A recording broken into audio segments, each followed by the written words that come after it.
Guys, welcome back to the channel. I'm down in the shop and I wanted to share something with you. I finally made a bench for working on my RC trucks, my RC cars, and some of my airplanes. This is one of the best things I added to my shop ever. I have some countertop space over here because this was originally an in-law apartment. So I do have some countertop space, but I like to keep this section here for my charging and just leave that all set up. And this section here, I was using this to work on some of the cars.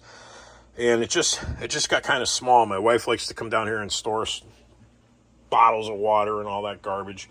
And I started using this writer's desk. And it's not bad.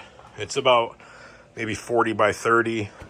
But you can see even with the Rustler VXL, by the time you get some tools, it starts to get a little crowded. And when I put the x-maxx on there, it was just, in my opinion, it was way too small. I had to use another rolling table for my toolbox, my tools, and I just decided it's time. I need something a little bit bigger. So I went down to Home Depot and I bought some 1x4 number 2 pine for the framework, and then 4x4x8 dug for post for the legs, and then the top is just 1/2-inch CDX plywood, and the whole thing is screwed together with coarse sheetrock screws and then some bolts for the legs. One of the things I did is I didn't just bolt the legs to this one piece of pine. It's kind of like a cantilever setup.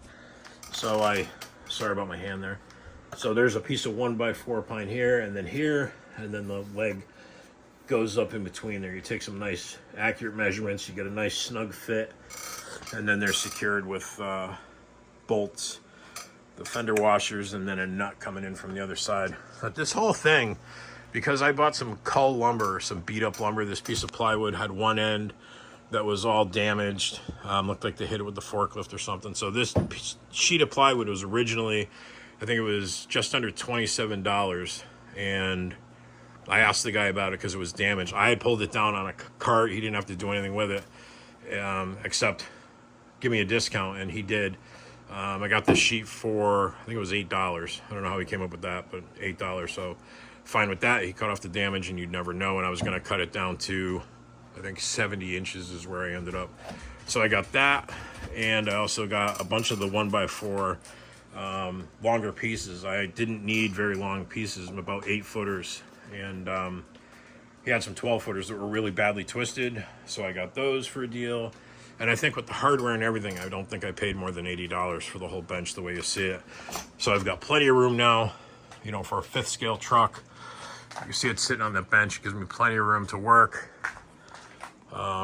There's plenty of room to work on this one down here if I had to, and I could still have the sledge, or one of my buddies still has some space over here.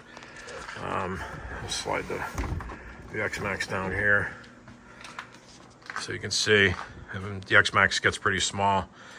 Plenty of room on that side and plenty of room on this side for tools or whatever, somebody else to work on whatever they're doing. So really worth it if you have the space. You don't even have to go this big. I mean, this is 48 inches front to back. You could do something like maybe 36 inches. It still gives you a lot of room if you don't have a lot of real estate. I didn't need to go this big.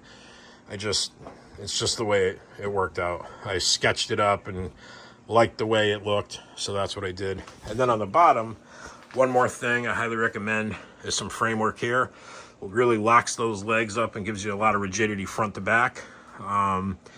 If you weren't leaning up against the wall like that, you're going to want as much rigidity as you can. So this framework helps really stiffen up the legs, and then the plywood too, that also helps lock it up.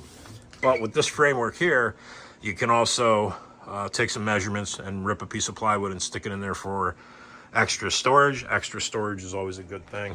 So I just thought I'd share that with you guys. I'll leave a list of materials down below.